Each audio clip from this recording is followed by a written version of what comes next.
Malapit na nga na namang magtapos ang year 2023 mga kaibigan. Handa ka na bang salubungin ang 2024 ng may kagalakan? Pero paano naman kung malaman mo na ang taong daw papasok ay ang year of worst and massive event in the history? Ibig sabihin ay lahat ng pinaka ay masasaksihan natin di umano sa taong 2024.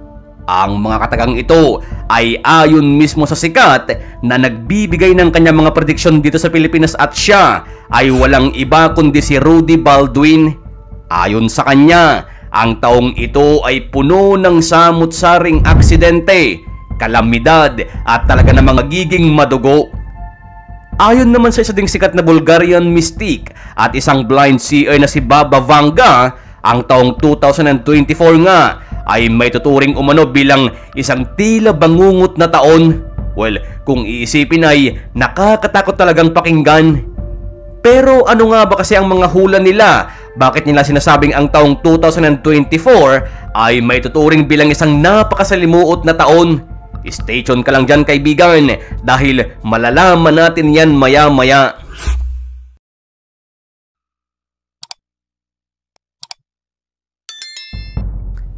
Sa mga hindi pa nakakaalam si Baba Vanga ay isang bulag at itinuturing bilang the Nostradamus of the Balkans. Nakilala siya dahil sa kanyang kakaibang abilidad dahil na kahit na siya ay bulag ay ang kanyang mga pangitain naman ay laging nagkakatotoo. Isa na nga dito ay ang pagkahula niya ng pagkamatay ni Princess Diana na member ng isang royal family sa British, ang pagbagsak ng Soviet Union at napakarami pang iba. At ayon nga sa kanya, ang taong 2024 daw ay magiging kahindik-hindik dahil ayon sa isa sa mga prediksyon niya ay ang mga terorista ay magsasagawa ng mga pag-atake sa Europa. Isa pa ay ang isang malaki at makapangyarihang bansa naman ay magsasagawa o magpapakawala umano ng isang biological weapon.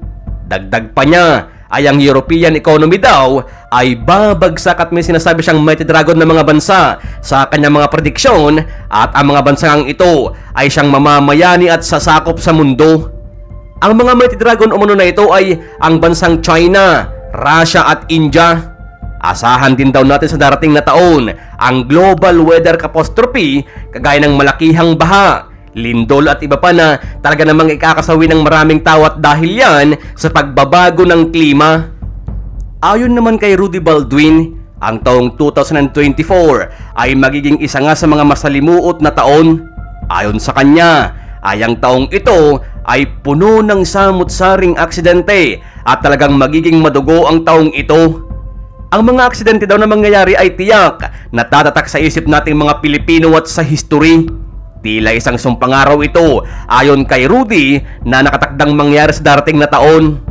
Ang taong daw ito ay puno ng negativity sa halos lahat ng mga Pilipino kung kaya't isa itong paraan para makahikayat di umano ng negative energy na magre-resulta sa mga malalaking aksidente. Ang mga aksidenteng tinutukoy dito ay hindi lang daw mangyayari sa kalupaan kundi mangyayari din maging sa himpapawid at sa katubigan. Ang mga malalalang aksidente daw na mangyayari sa himpapawid ay mararanasan daw ng buong Asya. Para daw itong isang sumpa na mahirap pigilin ayon kay Rudy at isang kilalang tao sa lipunan di umano ang madadamay sa aksidente na paparating. Bukod sa mga matitinding aksidente ay binigyang diin din niya ang mangyayaring matinding tagtuyot. Maikling tagtuyot ang mangyayari pero napakalala ng dadanasin ng ating bansa. Sasabay pa daw dito ang mga malawak na mga sunog na mangyayari kadalasan sa mga kabahayan sa Binondo. Bukod dito ay isang kilalang istasyon ng telebisyon din daw ang masusunog at mula rito ay maraming mga tao ang babawian ng buhay. Mas mahabang panahon din daw ang gugugulin natin sa mga bagyong darating lalo na sa parteng Kabisayaan. Inihalin tulad niya ang mga bagyo na kasing lakas ng bagyong Undoy noon. May 5 malalakas na bagyo sa taong 2024 ang magkakasunod na papasok at talaga namang yayariin ng malaking bahagi ng Pilipinas. Magiging madugo rin daw ang taong 2024 ayon sa kanya dahil mabubuhay ang krimen at karahasan sa ating bansa. Kaya naman pinayuhan ni Rudy ang buong Pilipino na huwag magtitiwala kahit na kanino dahil magiging laganap ang krimen at karahasan sa taong ito. karamihan sa mga krimen nito ayon kay Rudy ay may kinalaman sa pera. Ayon sa kanya, ang mga nakita niya na mabibiktima ng krimen ay mga negosyante, mga reporter sa telebisyon at maging ang mga vlogger ay malaki ang tsansa na magawa ng krimen at malagay sa panganib ang buhay. Malaki rin din daw ang tsansa na magkaroon ng bagong pandemya sa taong 2024. Kung hindi daw tayo mag-iingat ay tiyak na magkakaroon ng panibagong lockdown sa taong ito. Napakatindi daw ng pandemya na ito dahil ito ay manggagaling sa hangin mismo at ang makakalanghap ng hangin na ito ay makakaranas ng pagbabago ng kulay ng balat.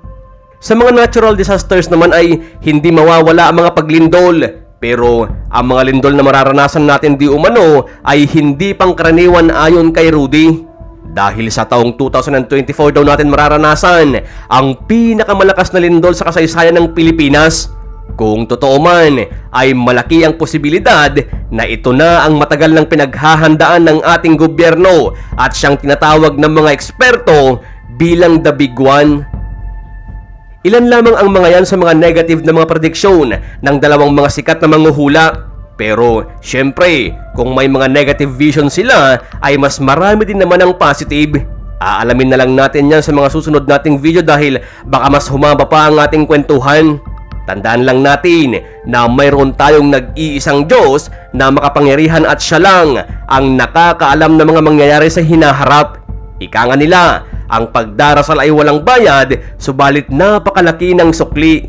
Tandaan, mas makapangyarihan ang pagdarasal kesa sa panghuhula.